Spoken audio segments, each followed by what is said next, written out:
Assalamualaikum warahmatullahi wabarakatuh dan salam sejahtera. Okey, hari ni Cikgu Farahin nak sambung unit baru iaitu unit 5 tumbuh-tumbuhan. Sebelum ni kita dah belajar tentang haiwan, tabiat pemakanan, kegigian. Kita dah belajar tentang fauna. Kali ni kita belajar tentang flora pula. Okey, tengok muka depan unit 5, ada program penanaman semula pokok bakau. Kita tengok pokok bakau dekat belakang tu. Akar dia sangat-sangat unik, berbeza dengan pokok rambutan kita, berbeza dengan pokok durian. Sebab apa? Sebab kedudukan pokok bakau, lokasi dia terletak di pinggir-pinggir pantai, di kawasan yang berombak kuat. Okey, akar ni dipanggil akar jangkang. Tujuan akar ni supaya dia dapat mencengkam kuat dekat tempat tu. Sebab ombak kan kuat kan? Okey, sebab pokok bakau juga berkepentingan kepada ekosistem kita. Selain daripada menjadi habitat haiwan macam ikan, burung, dia juga sebenarnya untuk lindungi kita punya pinggir pantai daripada terus terhakis oleh ombak. Ombak kan kuat kan? Bila ombak tu kuat, jadi dia boleh sampai ke belah dalam, semakin dalam pantai, ke bahagian dalam pinggir pantai. Jadi dia dapat menghakis tanah-tanah tu. Jadi pokok bakau ni bertujuan untuk menghalang atau mengurangkan hakisan-hakisan tu, hakisan pasir tu ke dalam pantai. Okey.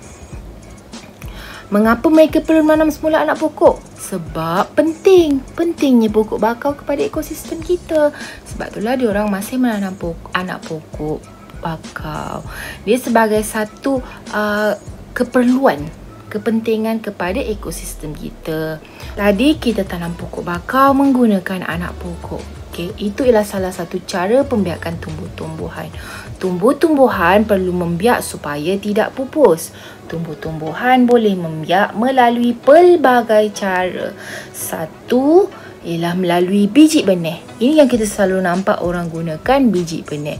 Pokok apa yang boleh tanam guna biji benih? Kebiasaannya pokok-pokok yang berbuah.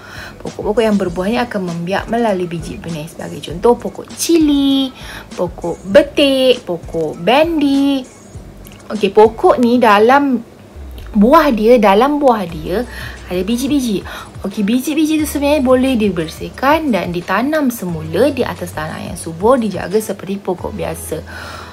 Seterusnya ialah penanaman melalui anak pokok. Macam yang kita tadi tengok pokok bakau. Anak pokok yang tumbuh di sekeliling induknya boleh menjadi pokok baharu. Contohnya macam anak pokok bakau tadilah, pokok yang kecil. Sebab tu dipanggil anak pokok. Sebab dia lebih kecil daripada pokok-pokok dewasa. Sebagai contoh, pokok yang boleh ditanam menggunakan anak pokok ialah pokok pisang, pokok keladi. Saiz yang lebih kecil dia punya anak pokok tu. Seterusnya ialah melalui batang bawah tanah. Batang bawah tanah ialah bahagian pokok yang boleh menjadi pokok baru apabila ditanam dalam tanah.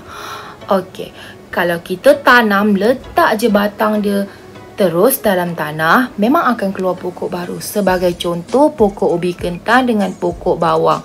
Okey, kalau awak tengok pokok ubi kentang, kalau awak biarkan lama sikit, mesti dia akan bertunas. Terus terkeluar dia punya macam ada toing dekat buah kentang, biji ubi kentang tu kan. Jadi kalau kita letak dalam tanah, ubi kentang itu bahagian tunas akan terkeluar daripada tanah dan menghasilkan pokok kentang. Sama juga dengan bawang. Kalau awak biarkan bawang lama, nanti mesti akan tumbuh daun dekat atas bawang tu kan. Lagi kalau kawasan tu sesuai untuk dihidup. Contohnya macam kawasan yang lembap, awak tinggalkan, dia akan terkeluar sikit. Jadi kalau awak tanam bawang tu sebenarnya dalam tanah, pokok bawang akan menghasilkan daun bawang yang awak makan tu. Okey. Cara pembiakan yang keempat ialah melalui spora. Okey, pokok apa yang lalu spora?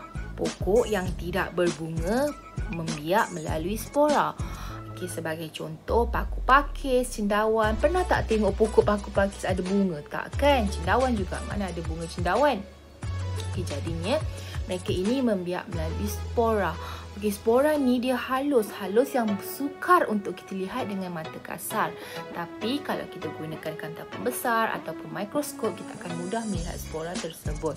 Okey, sebagai contoh, paku pakis. Paku pakis ini kalau awak ada pakis-pakis dekat rumah, awak pergi dekat pokok tu, awak terbalikkan pokok tu, awak akan nampak ada bintik warna merah dekat belakang tu. Okey, setiap bintik itu mengandungi banyak spora. Okey, macam mana spora ini terbang atau spora ini membiak? Okey, contohlah saya bagi contoh satu, angin. Kalau ada angin, pokok paku pakis akan bertiup dan akan macam melempai. Okey, masa itulah spora itu akan terbang. Dia akan ditiup oleh angin dan dia akan sampai dekat satu tempat yang sesuai untuk dia membiak. Sebagai contoh, celah-celah kulit kayu yang lembap ataupun dia akan jatuh di tanah yang sesuai untuk dihidup. Okey, bila dia sampai dekat tempat yang susah dihidup, dia akan terus membiak. Sama juga dengan cendawan.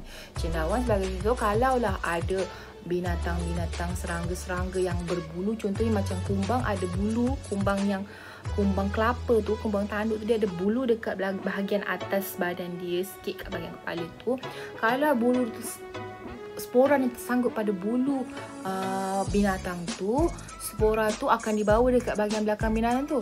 Jadi pada satu tempat nanti spora tu akan jatuh sendiri, mungkin sebab kumbang tu tergolek ke, jadinya spora tu akan jatuh. Dan kalau dia jatuh dekat tempat yang sesuai untuk dia membiak, dekat celah-celah kayu yang lembap ataupun di atas tanah yang lembap, mudah untuk spora-spora ini membiak, menghasilkan generasi yang baru.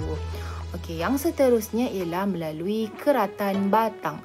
Keratan batang, pokok yang ditanam boleh menjadi pokok baharu. Sebagai contoh, pokok ubi kayu, pokok bunga kertas, tak semua pokok tahu boleh buat guna keratan batang. Sesetengah pokok sahaja, antaranya ialah pokok ubi kayu. Selalulah nenek-nenek kita ni akan tanam pokok ubi kayu, cocok macam tu je dia kata. Senang je tanam ubi kayu, cocok je kat tanah. Okay, memang pun sebenarnya memang sekadar cocok pokok tu pada tanah sahaja. Dan insya-Allah kalau diberikan nutrien, tanah tu subur, diberikan air, diberikan baja kalau ada, insya-Allah pokok tu akan membesar menjadi pokok yang segar, yang gemuk-gemuk, yang besar-besar. Okey, yang terakhir, pembiakan melalui daun. Okey, daun. Ada pokok yang boleh membiak melalui daun induknya. Sebagai contoh, pokok lidah jin dan pokok setawar. Okey, kalau pokok lidah jin ni kita biasa dengar, cocok boleh hidup. Asal cocok je boleh hidup sebab dekat daun dia boleh keluarkan daun yang baru. Sama juga dengan pokok setawar. Kalau awak tengok dekat gambar yang dalam kotak bulatan kuning itu, dekat hujung pokok itu akan keluar daun. Memang akan keluar daun. Itulah pokok yang akan membiak. Pokok baru yang akan membiak. Okay, ada 6 cara tumbuhan membiak, iaitu melalui biji benih, anak pokok, batang bawah tanah, spora, keratan batang dan juga daun. Okay, itu sahaja daripada saya. Terima kasih.